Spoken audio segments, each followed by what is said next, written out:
No, I wanted to ask about Astro Bot because that was Hmm. my game of the year last year. It was the Game Awards game of the year, and of course, it was yours. Yes, But what is the reason as to why it was your game of the year? because it was fresh. Yeah, It was fresh. You remember back on PlayStation 1 when you talk about genre, the different categories of games, it was always like RPG, platformer, fighting game, racing game, action game. And over time, the main genre in gaming now is adventure and action sports. There's still some RPG stuff going on, but racing, fighting, platformers, those used to be the staple of like the PlayStation 1 and 2 generation. yeah. And they've really reduced the number of offerings against that. I mean, in racing, it's Gran Turismo, and then there's Forza over there, and maybe there's a Need for Speed. I can't remember. I think it's been a Uh, while. in fighting games, if it's not Street Fighter or Tekken, I don't know what we're talking about. I mean, that's just pretty much it.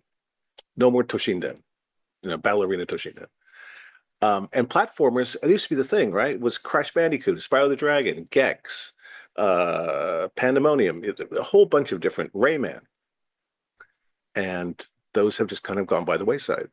I mean, that's still Nintendo's bread and butter, but on the PlayStation platform, they're hard to find. And so Astrobot was kind of a callback to what we originally thought was the fun part of gaming, cruising through an environment, collecting stuff, powering up, seeing different things. It was played well with the families. You could sit down with your kids and play a game like Astrobot. And it was available in bite-sized chunks.